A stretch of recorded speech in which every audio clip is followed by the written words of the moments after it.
So this is my Mapping Climate Justice project, and right now I will focus here on mapping climate change gains and losses. Again, part of the larger project on intergenerational equity, the fairness to provide at least a favorable standard of living as we are experiencing today to future generations. But emergent risks are eating into it.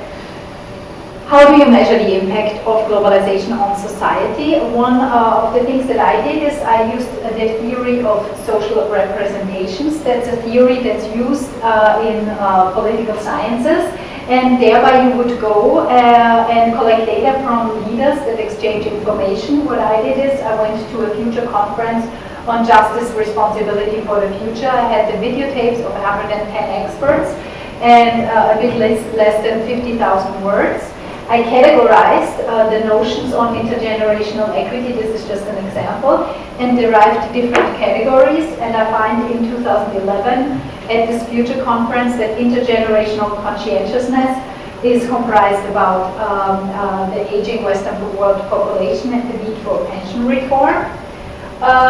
We do have over-indebtedness problems. If a US child is born these days, it gets a $60,000 US heavy debt rucksack. That's more than $160,000 US per taxpayer. And we have ecologic sustainability problems with climate change. And out of this research then grew my Mapping Climate Justice project.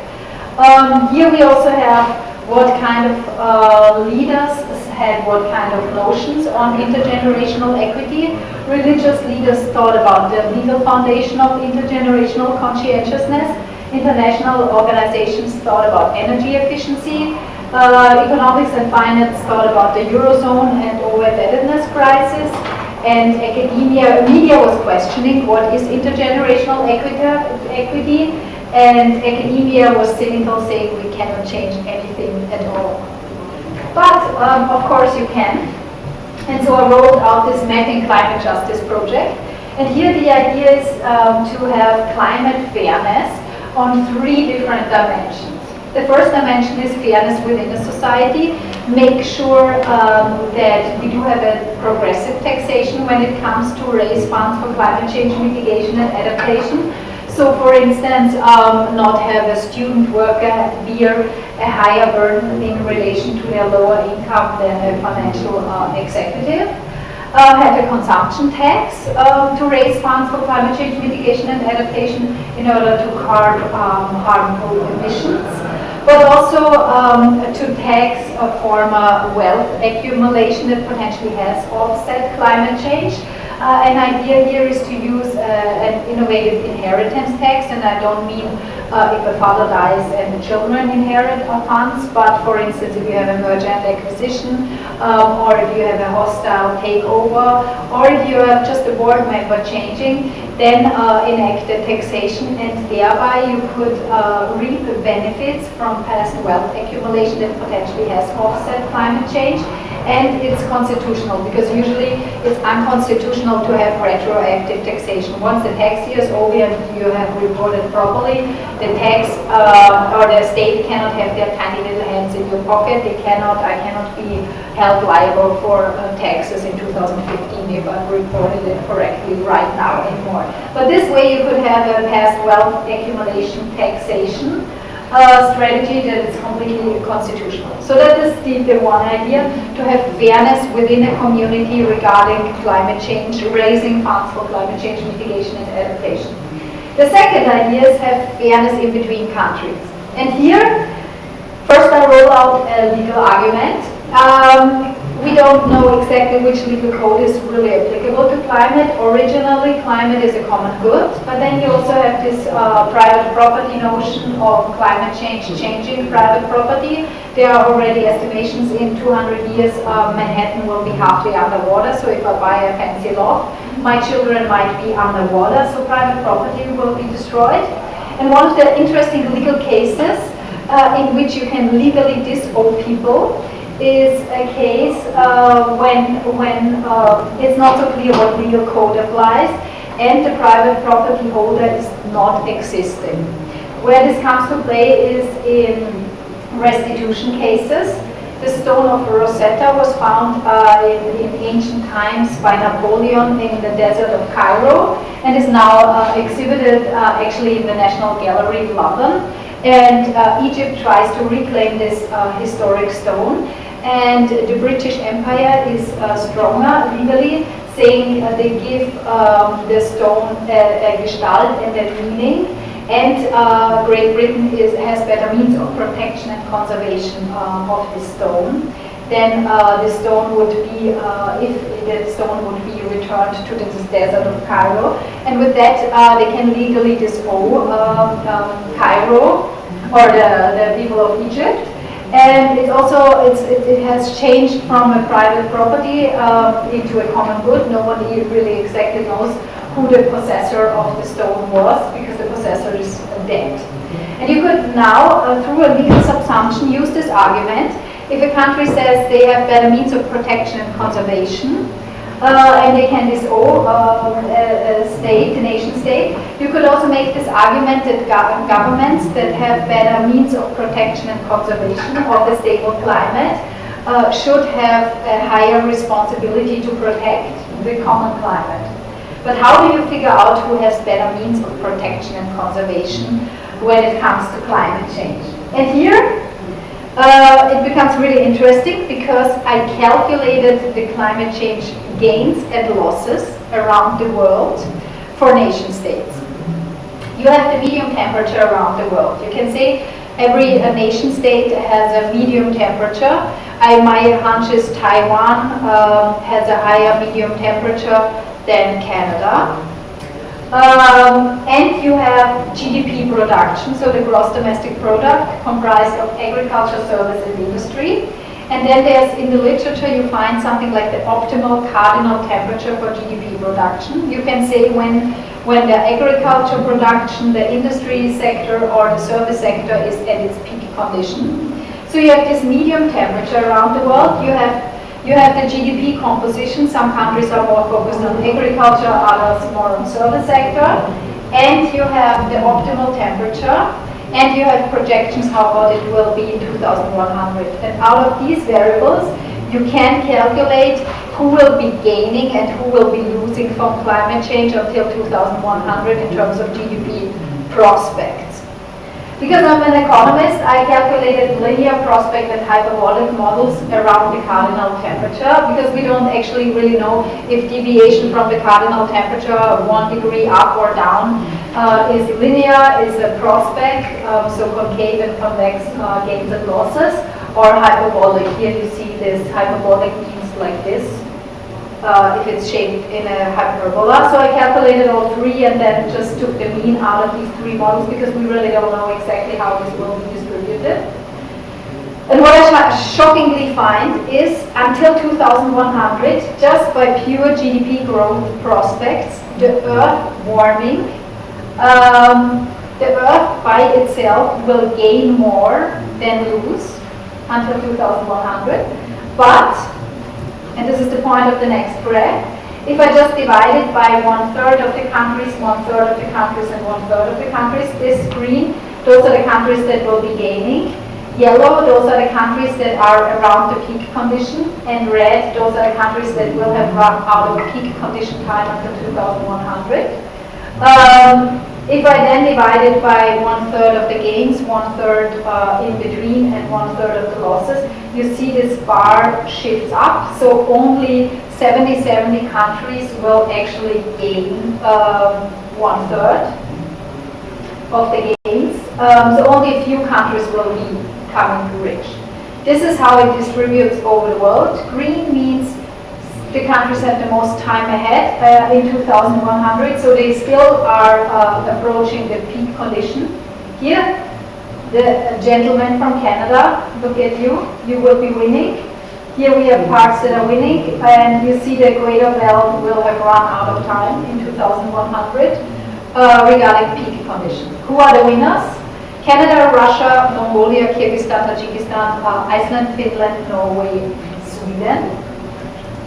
And per inhabitant, so if you divide it by how many people live there, Liechtenstein, San Marino, Monaco, Iceland, Luxembourg, Bhutan, Montenegro, Estonia, Mongolia. Who are the losers? The major losers are Qatar, Bahrain, Brunei, UAE, Kiribati, Mauritius. And per inhabitant, you see injustice over injustice. It's the small nation island states that will go underwater anyhow with a rising sea level. So Tuvalu, Palau, Marshall Islands, Kiribati, Seychelles, St. Vincent, St. Kitts will be losing the most per inhabitant. Interestingly, there's a self-reported greenhouse gas emissions. Every year at the climate change COP meetings, the conference of the parties, every country gives an estimate how much greenhouse gas they emit. And I find a significantly positively correlated result between greenhouse gas emissions and being a winner or a loser. And the only reason why I did this, calculate the gains and the losses, is to show that there are gains and that we might shed light on the gains in order to embrace stakeholders that are ignorant of climate change, and to find a way how to distribute these gains around the world to the losing areas. So I calculated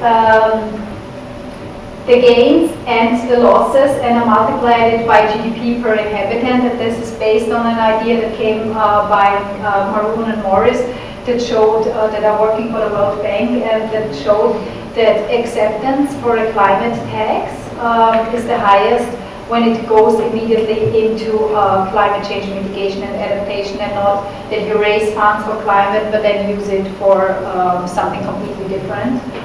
For healthcare benefits or education. Not that this is not important, but Maroon Morris made this case and show that people are way more susceptible to raise funds for climate change stabilization if that goes immediately to the cause. So I multiplied by GDP per inhabitant, and here the idea is really to curb the benefits from richer growth.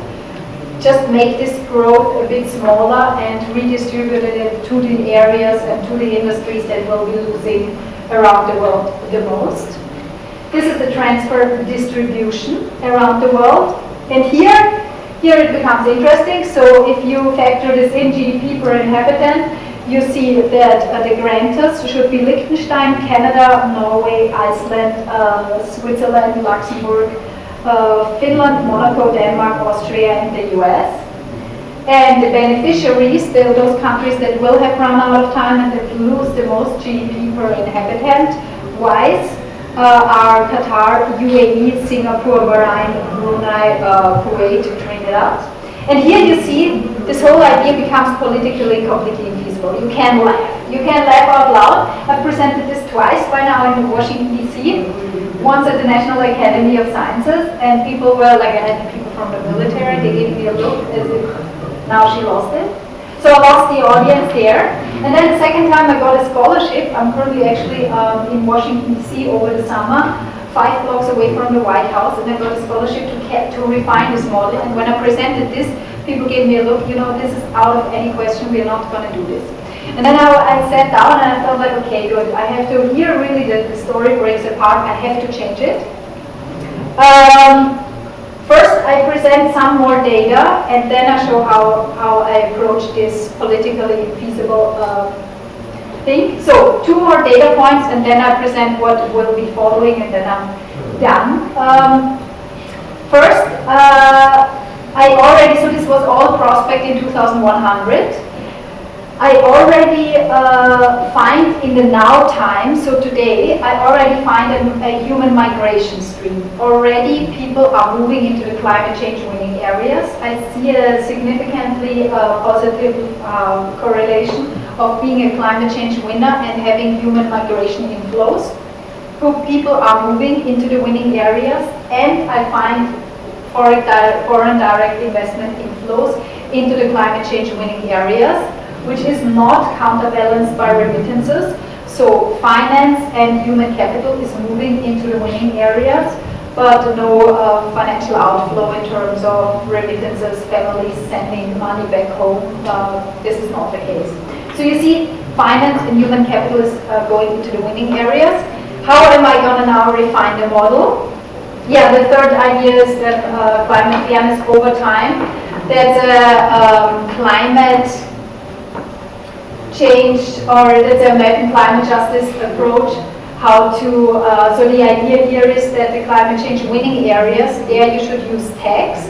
So make a growth that will be rising with warming of the earth in those areas that are approaching peak condition, that have a rising growth prospect, make it slimmer by just taxing them, make this fat growth a bit slimmer but not turning it anorectic.